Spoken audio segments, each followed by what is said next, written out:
Welcome back to the Firebrand podcast. This is Firebrand Voices.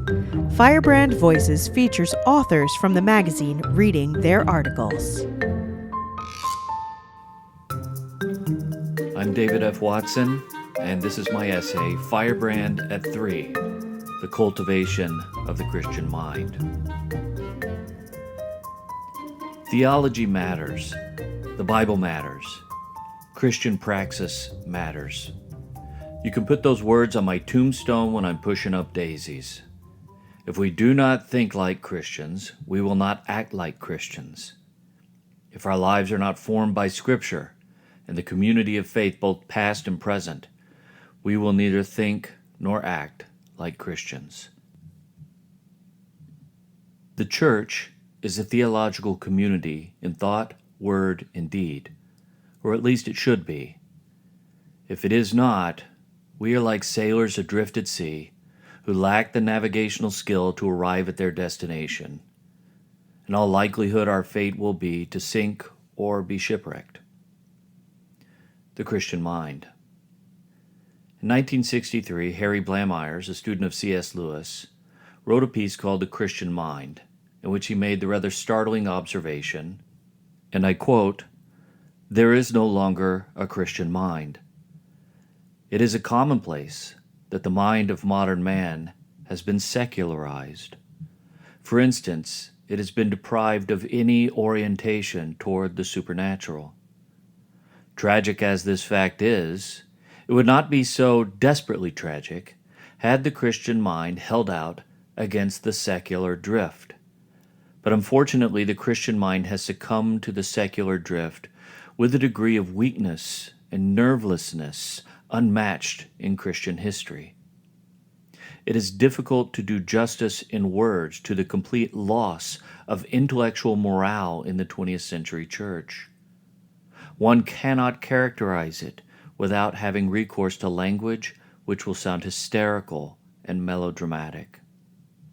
End quote. Charles Taylor makes a similar point in his massive and masterful book, A Secular Age. In the global West, at least, our default thought processes are formed by the assumptions of modernity far more than by the great tradition of Christian faith. One might counter that modernity is, in many ways, beholden to values of Christianity. Our notions of human rights and individual dignity, for example, would not have developed apart from Christendom. Yet modern Western culture, while bearing the residual effects of centuries of Christian formation, is not itself Christian. It often warps the values of Christianity into something one cannot properly call Christian. Near the beginning of the chapter called The Suicide of Thought, in his classic Orthodoxy, G.K. Chesterton wrote, "The modern world is not evil. In some ways, the modern world is far too good. It is full of wild and wasted virtues. When a religious scheme is shattered, as Christianity was shattered in the Reformation, it is not merely the vices that are let loose. The vices are indeed let loose, and they wander and do damage. But the virtues are let loose also, and the virtues wander more wildly, and the virtues do more terrible damage. The modern world is full of the old Christian virtues gone mad. The virtues have gone mad because they have been isolated from each other and are wandering alone. Thus some scientists care for truth, and their truth is pitiless. Thus some humanitarians only care for pity, and their pity, I am sorry to say, is often untruthful." End quote. In other words, a single Christian virtue taken to the extreme, disconnected from other virtues of the Christian life, will curl in on itself like an overgrown claw and hurt rather than help us. To think Christianly requires more than we can soak in simply by existing in the modern West. It requires intentional, ongoing formation. Firebrand is an attempt to help people in the Wesleyan world think Christianly. A group of us started this project 3 years ago because we wanted a forum for the advancement of Wesleyan theological discourse from a traditionalist Orthodox perspective. We were driven by John Wesley's conviction that the one rational end of all our studies is to know, love, and serve the only true God in Jesus Christ, whom he hath sent. Over time, we have also tried to bring the Wesleyan world into dialogue with the wider church, particularly the Anglican tradition and various forms of evangelicalism. To think Christianly isn't simply a Wesleyan project, after all. To think Christianly is in part to think in dialogue with the wider tradition. A liberal approach. One problem, however, is that it is not always clear what it means to think Christianly about a given topic. The relationship between the church and secular politics, for example, is complex and requires examination from a variety of angles. When we discuss topics such as the nature of the church or the nature and function of Scripture, we benefit from multiple voices and perspectives. For what it's worth, we quite often publish pieces in Firebrand with which I have significant disagreements.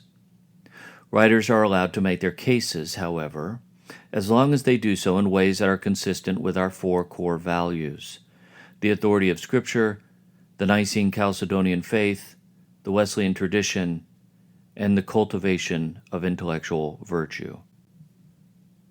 If you read Firebrand very often, you have undoubtedly run across articles with which you disagree as well, perhaps vehemently so. At least, I hope you have. It is impossible to make intellectual progress without considering dissenting opinions. G. W. F. Hegel viewed history as a dialectical process. As Peter Kraft describes it, this process is a 3-step waltz-like movement from thesis to its opposite antithesis, and then to their reconciliation in a higher synthesis, which preserves and combines the best features of both the previous opposite stages by attaining a higher point of view.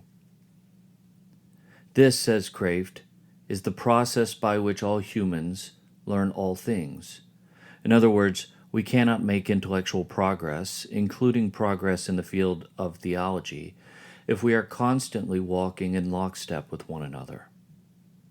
In this sense, Firebrand is a liberal project. I do not mean liberal in the sense of the theological tradition initiated by Schleiermacher that has sought to revise the core doctrines of Christian faith.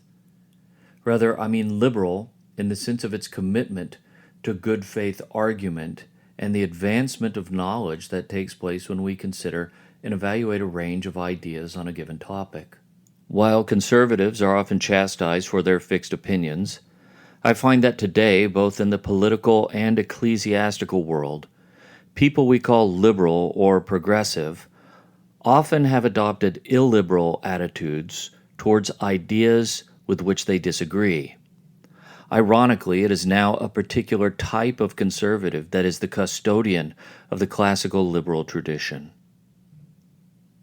Parting thoughts. Sometime back, we passed 1 million hits on our site. Firebrand has been a success, and we plan to continue in our mission to promote theological reflection and various related traditions, including Methodist, Arminian, Holiness, Pentecostal, and others. We have readers as far-flung as Australia, Mexico, India, Japan, and Kenya. Our writers have explored a wide array of topics, from entire sanctification to artificial intelligence, to the role of bishops, to the dangers of Christian celebrity. At 3 years of age, there is much more to be done, more ideas to be explored, and debates to be had. I want to thank 4 groups of people in closing. First, I want to recognize our outstanding editorial board. We have assembled a crew of extremely talented, faithful individuals to help guide the work of Firebrand. Within the editorial board, we have an outstanding lead team. Suzanne Nicholson, Assistant Lead Editor, Ryan Danker, Assistant Lead Editor, and Maggie Ulmer, Managing Editor. Putting this magazine together each week is no small task, and they handle it with care and diligence. Matt Reynolds also serves on the lead team, though normally in an advisory capacity. Matt is president of Spirit and Truth, of which Firebrand is one of several ministries. I'm also grateful for all of our authors. Each of you has made a contribution to the ongoing conversation on faith and life in the Wesleyan tradition. These conversations matter. Please keep the articles coming. Thank you as well to those who read Firebrand, who talk about it among friends, who comment on our posts, who bring these articles to your Sunday school classes for discussion. Finally, thank you to our sponsors and those who support this ministry with your financial gifts. Firebrand is a lean operation, but it does take money to keep us afloat. Your support is crucial, and without it, we could not continue this work. Theology matters. The Bible matters. Christian praxis matters.